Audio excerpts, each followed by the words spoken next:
One day, I was starving like hell, so I opened a packet of Hello Panda biscuits in lecture hall with way too much force. The packet practically exploded and rained chocolate biscuits onto the students the row in front of me. The whole lecture theater stared at me in stunned silence for a while, before I regained my senses and started picking them up by bending over awkwardly. The worst part is, my crush was in the row that got rained on the biscuits, and she silently helped me pick up the biscuits. I couldn't look up from my lecture notes the rest of the lecture because of the embarrassment. And after that, my friends have nicknamed me Panda Destroyer. This is a story about the silliest moment of my life. One time, as a child, I was playing with a little boy on a McDonald's playground. It was just two of us, and our moms were chatting below us. I didn't know him, but when he suggested to play pirates, and I asked to be the pirate princess, I also insisted that as lead pirate, he had to give the pirate princess a kiss, like in the movies. My mom instantly yelled at me from down below. And one time, when I was in a hospital gown at a checkup, when I had to have some kind of shot, one of the nurses slipped up. She took a hand off of me, and that was enough for me to gain the strength to roll myself off of the examination table, scramble past two other nurses, my mom, and out the door. I ran out through the waiting room with nothing but my hospital gown and my undies on display, and hid in a small playground they had in the waiting room. Let's just say I didn't get a sticker that day, and my mom was pissed. Then, when I was in kindergarten, my sister and I were playing dress-up. We walked into my parents' room, and they were in their bathroom chatting, with the door closed. I was chattering on all the girly things I'd heard on TV, and somewhere dropped the line, "We'll have sex with lots of boys." Cue my parents bursting in. We had a private talk after that. And I cringe to this day, LOL. In my 6th grade, I became a big girl, and wore deodorant for the first time. My mom was always great in teaching me about puberty and the tools I would need for my changing body. She never denied me the right to decide what kind of tools I chose to use. So I made the dumb decision to use GEL deodorant as my first ever choice. Not ideal for a fledgling youth. I decided I wanted to put some on one day after gym class, because in my next class, I'd be sitting next to my crush. It was my first time using the deodorant I had chosen, and I realized too late that I put too much on.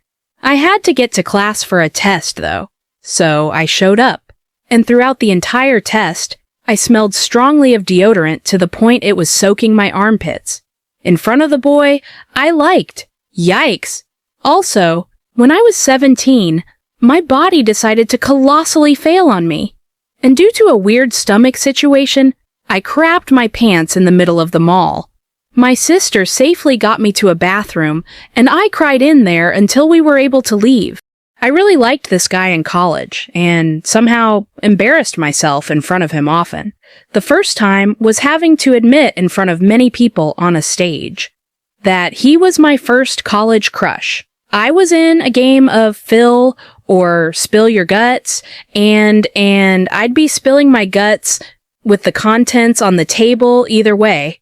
So I chose to play my cards. He was chill about it though, and we're still friends.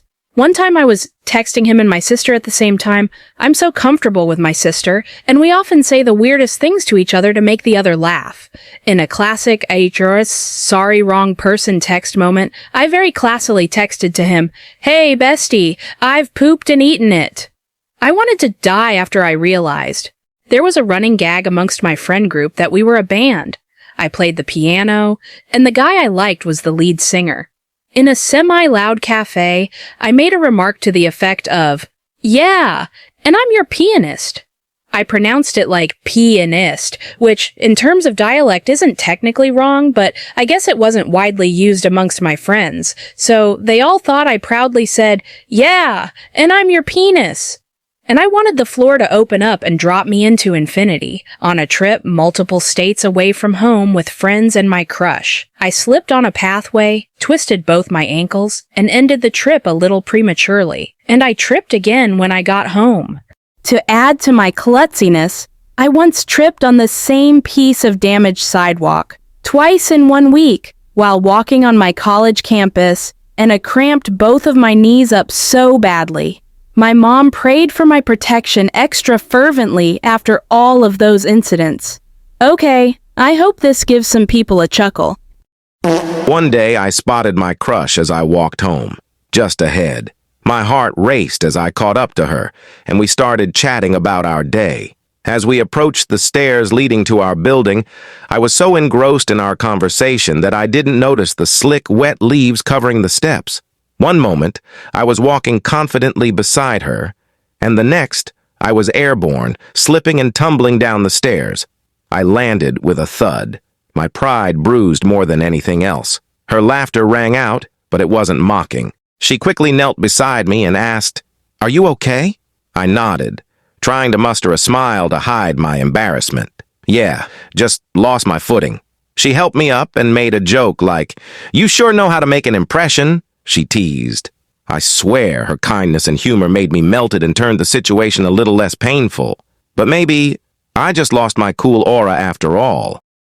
So, back in 2011, I was majoring in theater arts at the college and was in the theatrical makeup class. It was the only class I had that day, and I frequently came home in whatever I had done that day in class to show my dad. It was on the Halloween week, and our teacher was teaching us do the Bloody's Gore makeup. My horror-obsessed boasting self was going wild. While most of the other students did a burn, a few bruises, maybe a gash on the arm, I made myself look like roadkill that also got mauled by a bear. It was a lot, enough to get me pulled over by a concerned campus cop when I was leaving. I went home covered in fake blood, looking like hell and I loving it. My dad told me to keep it on, so my niece and nephews could see when they got there after school. Around 3 p.m., I hear a knock at the door. I decided to answer like a zombie to make them laugh. I answer the door slowly, dragging a foot and moaning, "Brains!" to see two neighbors, Jehovah's Witnesses, go green and absolutely bolt back to their bikes. I literally was still processing what had just happened as they peeled around the corner. And after that, my brother showed up with the kids.